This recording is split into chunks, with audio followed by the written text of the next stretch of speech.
اس وقت لائن پہ ہمارے ساتھ سماجی امور کے ماہر جناب سردار تنویر صاحب وہ موجود ہیں. آئیے ان سے بات کرتے ہیں. السلام علیکم. وعلیکم السلام. سردار صاحب آپ کو پروگرام نسیم زندگی میں خوش آمدید کہتے ہیں. جی بہت شکریہ. اور شکریہ ادا کرتے ہیں کہ آپ نے اپنے قیمتی اوقات میں سے وقت نکالا اور اس پروگرام میں شامل ہوئے. ہمارے آج کے پروگرام کا موضوع جو ہے وہ ہے قومی ثقافت. میں یہ پوچھنا چاہوں گا کہ حقیقت میں قومی ثقافت اور قومی معاشرت جو ہے اس کے مظاہر کیا کیا چیزیں ہیں؟ ہاں میں نے پروگرام میں سنا ہے پہلے آپ جب تمدن کے حوالے سے بات کر رہے تھے. جی جی. تو ثقافت اور تمدن کا فرق جو آپ نے بیان کیا ہے ایسا ہی ہے. ایک ثقافت ظاہر ایک معاشرے کی ہوتی ہے اور ایک ملک کے اندر چھوٹی چھوٹی ثقافتیں بھی ہو سکتی ہیں. اپنے لباس، زبان اور طرز زندگی، شادی بیاہ کے جو ان کے رسوم ہیں، سوچنے کا انداز بھی حتیٰ کہ اس زندگی کے متعلق، اور اقوام بھی اسی سینس میں ہم کہہ سکتے ہیں کہ ایک معاشرہ اور دوسرے معاشرے کے درمیان جو فرق ہے اس کے ثقافتی مظاہر کی وجہ سے. تو ثقافت کی بنیاد تو بیسیکلی بلیف یا ایمان ہے زندگی کے متعلق، خدا کے متعلق، آخرت کے متعلق. اور جو جیسا ویلڈورن نے کہا ہے کہ معاشرے کے اندر جو کوئی فکر کار فرما ہوتی ہے اس کا عکس العمل ہوتا ہے ثقافت، جو ان کی زبان روزمرہ جو استعمال کرتے ہیں، ان کے فنون، لباس، رسوم کے ذریعے ظاہر ہوتا ہے. جی جی. جو بنیادی طور پہ تہذیبیں موجود رہی ہیں تاریخ کے اندر، یہ ابھی بھی ایک بڑی گہری تقسیم موجود ہے.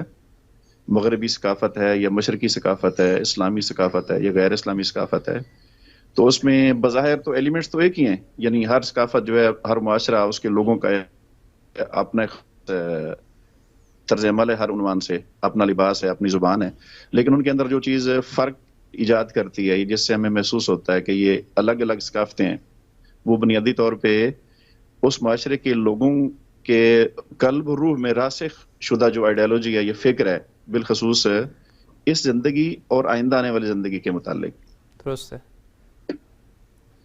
اچھا اس میں آپ یہ بھی اچھا آپ اپنا مائکروفون بھی اگر ہاتھ سے یعنی چھوڑ دیں تو شاید اس کی آواز زیادہ بہتر آئے گی اس طرح. تو اچھا میں یہ پوچھنا چاہوں گا کہ یہ جو مختلف آپ نے ثقافتوں کا بھی ذکر کیا ہے، ملکوں کی ثقافتیں ہیں، کیا ان کے اندر آپس میں تصادم بھی آپ سمجھتے ہیں؟ یقیناً مختلف ملکوں کے لوگ مختلف انداز میں سوچتے بھی ہیں، ان کا اس دنیا کے اوپر اور اگلی جو زندگی جس کو اخروی زندگی ہم کہتے ہیں اس سے متعلق بھی ایمان یا جو عقائد ہیں وہ مختلف ہیں. تو کیا آپ سمجھتے ہیں کہ یہ قوموں کے اندر جو ان کی ثقافت جو ہے اس کا بھی تصادم ہے اور ایک دوسرے کے اوپر یہ مسلط کرنے کی بھی کوشش کرتے ہیں یہ لوگ؟ ہاں بالکل، جیسا کہا گیا ہے، یعنی ایک تھیوری پیش کی گئی اس زمانے میں تہذیبوں کے درمیان تصادم کی. جی جی. اور اس کے جواب میں مکالمہ، یعنی جو اسلامی جمہوریہ ایران کے سابقہ صدر تھے، انہوں نے اپنی ایک تھیوری پیش کی، یہ نظریہ پیش کیا کہ تصادم کی بجائے یہ مکالمے کا دور ہے. تصادم مثلاً ایک جنگی صورتحال جو سیاست سے جس کا زیادہ تعلق ہوتا ہے اور اس کے ساتھ ہی معیشت جڑی ہوئی ہے. لیکن جو ثقافت ہے ان کے اندر ڈیفرنسز ہوتے ہیں معاشروں کے درمیان، جیسے افراد کے درمیان ہوتے ہیں اختلاف، ذہنی سطح کا، سوچنے کے انداز کا، طرز عمل کا، رجحان کا، مزاج کا. اسی طرح سے معاشروں کے درمیان بھی فرق ہوتا ہے، تو اس کو مینپولیٹ کیا جاتا ہے، بعد میں اس سٹیج پہ لایا جاتا ہے کہ وہ ایک تصادم کی شکل اختیار کر لے. جیسے ابھی مغرب کے اندر رسول کریم صلی اللہ علیہ وسلم کی ذات والا صفات کے حوالے سے توہین کا ایک پہلو سامنے آ رہا ہے. جی جی. حالانکہ جو یورپی ثقافت تھی، یورپی معاشرہ ہے، یہ ایک آئیڈیل تھا اقدار کے عنوان سے. اس میں یہ رکھ رکھاؤ اور لحاظ جس کو کہتے ہیں، یہ ایک مطلب نمایاں پہلو تھا. لیکن وہاں حکمران نظریے کی وجہ سے، بالخصوص رینیسانس کے بعد، اس کی جڑیں جو ہیں وہ اسی کے اندر ہیں. جو آئیڈیالوجی وہاں پہ اس وقت اقتدار کے اندر ہے، یعنی لادینیت، اور جو ثقافت ان کی ہے وہ اس کے تابع ہو گئی ہے اور مسخ ہو گئی ہے مکمل طور پہ. بطور انسان یورپی جو لوگ ہیں یعنی وہ اس کنڈیشن میں ہیں کہ مثلا جیسے البتہ اس کے لیے بہت سارے عوامل بھی پیدا کیے گئے، جیسے دنیا کے اندر داعش، القاعدہ، دہشت گردی، یہ عناوین قرار دے دیے گئے اسلام کی شناخت، مسلمانوں کی شناخت، مسلمان معاشروں کی شناخت کے طور پہ، جس سے ان کے جذبات ابھارے گئے اور پھر انہیں ایک تھریٹ کے طور پہ ان لوگوں کو پیش کیا گیا. اور خالصتاً اسلامی جو ثقافت تھی، یہ پچھلے دنوں عمران خان نے بھی اپنی ایک انٹرویو میں کہا ہے جرمن جریدے کو کہ بالخصوص انقلاب اسلامی ایران کے بعد اسلام اور مسلمانوں سے متعلق من گھڑت ایک جو رجحان تھا وہ دکھایا گیا مغرب کو، تاکہ مغرب کی جو رائے عامہ ہے انہیں تیار کیا جا سکے اسلام کے خلاف. یعنی مکمل طور پہ اگر آپ دیکھیں تو ثقافتوں کے درمیان جو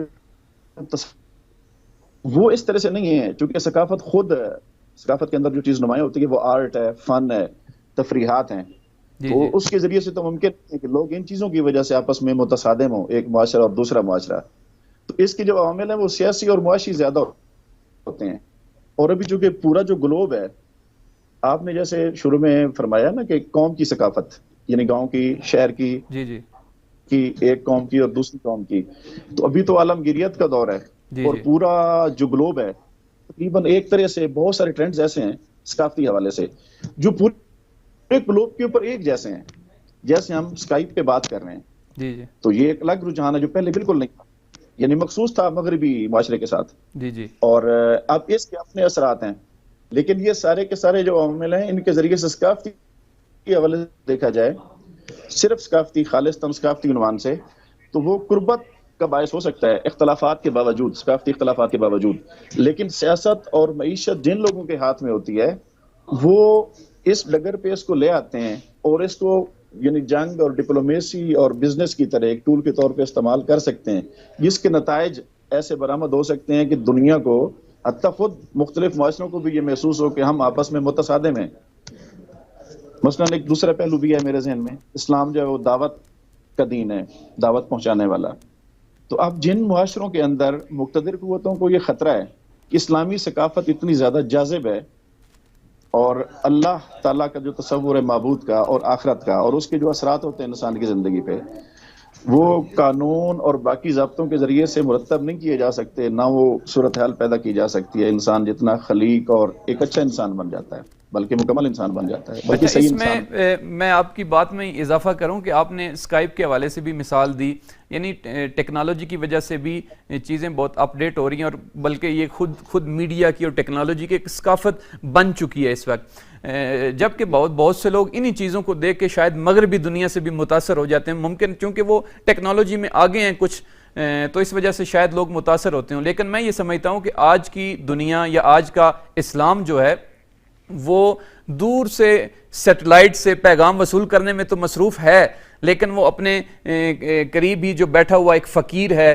ایک غریب آدمی ہے، اس کی آنکھوں سے پیغام وصول نہیں کر سکتا. لیکن یہ تہذیب اور ثقافت اسلام نے دی ہے کہ وہ ایک گزرنے والے فقیر آدمی کی آنکھوں کے اندر جو پیغام چھپا ہوا ہے وہ اس کو بھی محسوس کرے. اس حوالے سے ہم چونکہ وقت تھوڑا کم ہے تو ہم چاہیں گے کہ آخر میں آپ جو ہے وہ اس حوالے سے بات کریں گے. عرض کرتا ہوں یہ ٹیکنالوجی کے حوالے سے. جی مثلا جو تیسری دنیا، بالخصوص اسلامی دنیا، ترقی پذیر دنیا یا پسماندہ دنیا جو ہے وہ مغرب سے بظاہر محسوس ہوتا ہے کہ صنعتی ترقی کی وجہ سے مرعوب ہے. حقیقت میں ایسا، یعنی ان کا جو کھیل ہے وہ نظریے کی بنیاد پہ ہے. پہلے وہ ایک لادینی نظریہ غالب، یعنی اس کو اپنے ممالک کے اندر، اپنے معاشروں کے اندر غلبہ اس کو دیا ہے.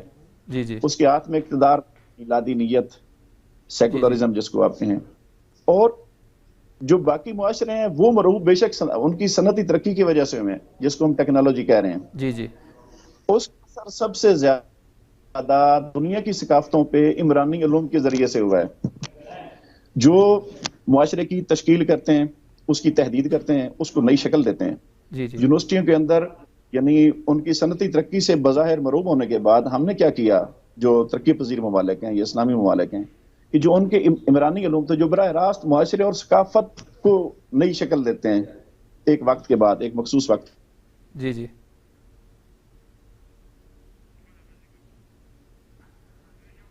جی شاید وہ رابطہ منقطع ہو گیا. بہت شکریہ سردار تنویر صاحب، آپ نے اپنا قیمتی وقت نکالا اور پروگرام میں شریک ہوئے.